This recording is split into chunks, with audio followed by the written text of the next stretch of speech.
আসলে আমরা ক্যাম্পাসের সাধারণ স্টুডেন্ট প্রথমত, দ্বিতীয়ত আমাদের ক্যাম্পাসের যে নিয়ম নীতি সেইগুলো আমাদের স্টুডেন্টের জন্য পরিপূর্ণ নয়।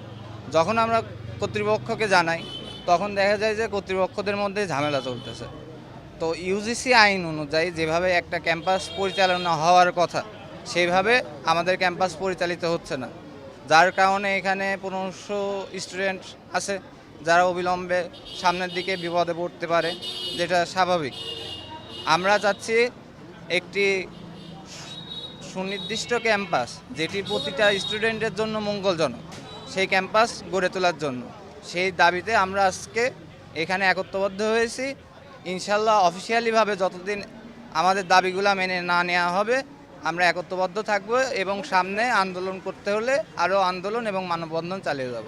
আসলে আমরা এখানে আসছি 20টা দাবি নিয়ে। আমাদের ক্যাম্পাসে যে অনৈতিক ও দুর্নীতি চলছে এই বিষয়ে আপনারাও অনেক অবগত, মানে সামাজিক যোগাযোগ মাধ্যমে আমরা যেগুলো দেখছি এইগুলার ভিত্তিতে আমি এসে দেখলাম যে এইখানে মানববন্ধন হচ্ছে এবং আমি এটা দেখে এখানে দাঁড়াইছি। আমি একজন সাধারণ শিক্ষার্থী, আমি কোনো দলের পক্ষপাতিত্ব না।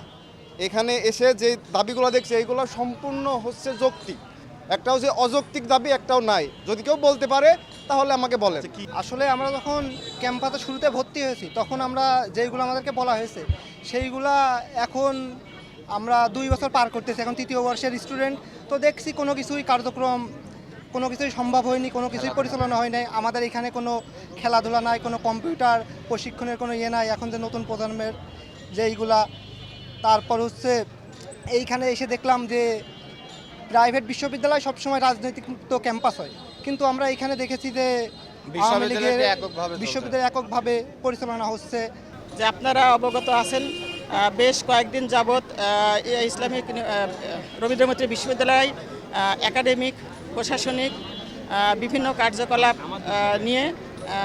কার্যকলাপ নিয়ে অনেক নিউজ হচ্ছে এবং এই নিউজগুলো অ্যাকচুয়ালি বিশ্ববিদ্যালয়ের ভিতটা এবং প্রশাসনিক যে দুর্বলতাগুলো এইগুলো প্রকাশিত হয়েছে। আমরা বিশ্ববিদ্যালয়ের প্রতিষ্ঠাতা ট্রাস্টি, আমরা চেয়েছি যে বিশ্ববিদ্যালয়ে কোনো অনিয়ম না হোক, বিশ্ববিদ্যালয় কোনো স্বৈরতান্ত্রিক খপ্পরে না পড়ুক, বিশ্ববিদ্যালয়টা ভালোভাবে তার শিক্ষা কার্যক্রম পরিচালনা করুক। আমরা এই মানসিকতা নিয়ে এবং বিশ্ববিদ্যালয়ের ভবিষ্যৎ সফলতা নিয়ে আমরা এখানে মানববন্ধন করি।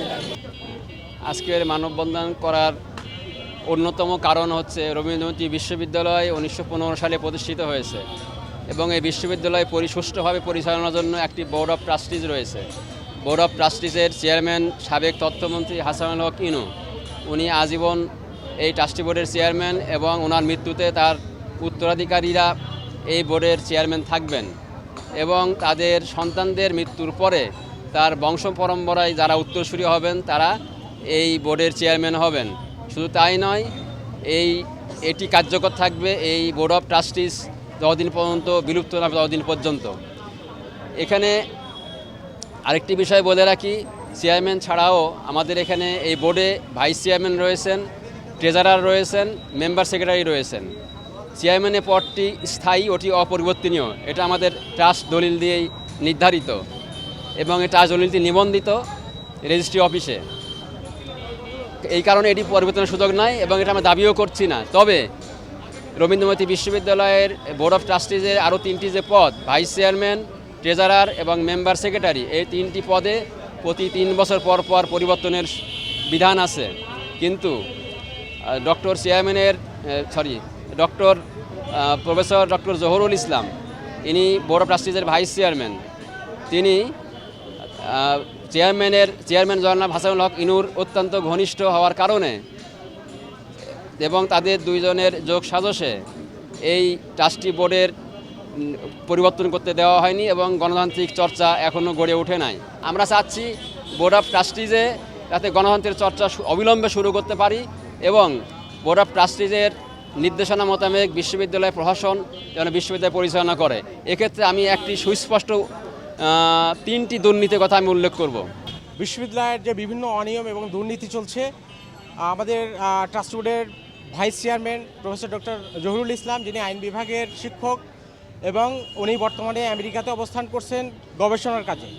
তো উনি এখানে আমাদের এই বিশ্ববিদ্যালয়ের ভিসির সাথে যোগসাজশে বিভিন্ন ধরনের অনিয়ম করছে এবং আমাদের একটা মানে এই বিশ্ববিদ্যালয়ের বোর্ড অফ ট্রাস্টিজের জন্য তিনটা কমিটি আছে এই বিশ্ববিদ্যালয় মনিটরিং করার জন্য। একটা একাডেমিক কমিটি, একটা প্রশাসনিক কমিটি এবং একটা অর্থ কমিটি। এই তিনটা কমিটি আমাদের করা থাকা সত্ত্বেও আমরা এর কোনো কার্যক্রম আমরা বাস্তবায়নের ক্ষেত্রে আমাদের কোনো মতামত গ্রহণ করা হয় না।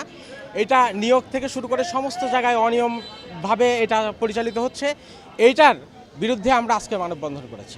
আমরা চাই যে এই ট্রাস্টি বোর্ডের যে একটা কমিটি আছে যেখানে প্রতি 3 বছর পর পর পরিবর্তন হওয়ার কথা, সেটা হচ্ছে ভাইস চেয়ারম্যান, ট্রেজারার এবং মেম্বার সেক্রেটারি। এই তিনটা ইয়েকে যে কমিটি, এই কমিটিটা একটা পরিবর্তন হওয়া দরকার। এই কমিটি 2015 সালে দলিল রেজিস্ট্রেশনের সময় এই দলিলের উল্লেখ আছে, কিন্তু এ যাবৎ ওই কমিটির কোনো পরিবর্তন হয় নাই। তার কারণ হচ্ছে আমাদের চেয়ারম্যান সাহেব হাসানুল হক ইনু, ওনার কাছে আমরা অনেকবার বলেছি এই কমিটি পরিবর্তন করার জন্য, কিন্তু উনি আমাদেরকে এই বিষয়ে কোনো এজেন্ডাতেও অন্তর্ভুক্ত করতে দেন নাই এবং আমাদের এই কমিটিও কোনো পরিবর্তন করেন নাই। আমরা চাচ্ছি যে এই কমিটি পরিবর্তন করে নতুনভাবে কমিটি আসুক এবং সেই কমিটি নতুনভাবে বিশ্ববিদ্যালয়টাকে ঢেলে সাজায় সেইভাবে পরিচালনা করুক। আপনার কি কোনো জব এক্সপিরিয়েন্স আছে? তোর চাকরি দেখা আর আমার কপালে নেই। আমি চেষ্টা করছি, হচ্ছে না, এটা আমার দোষ। টাকা হলে মানুষের অবস্থান পরিবর্তন হয়, কিন্তু রুচির না। এমন ছেলের কাছে বিয়ে হলে যে কোনো মেয়ের আর্থিক নিশ্চয়তা থাকবে। টাকা পয়সা কি সব? আর একটা প্রাইভেট চাকরি করে তো সরকারি চাকরির জন্য চেষ্টা করা যায়। বেসরকারি চাকরি করতে গেলেও টাকা লাগে, লিঙ্ক লাগে, যেটা কোনোটাই আমাদের নেই। জীবনটাকে সবসময় সহজভাবে দেখবে। অর্থ মূল্য ছাড়া কোনো কাজের কোনো মূল্য কেউ দিতে চায় না। বিয়ে করে ফেলো আমাকে। খাওয়াবো কি তোমাকে আমি? বেকার ছেলে মুখ দেখাটা একটা বিরক্তিকর। এক রত্তি বেঁচে থাকার গল্প, আর সত্যি বন্ধুত্বের সংকল্প,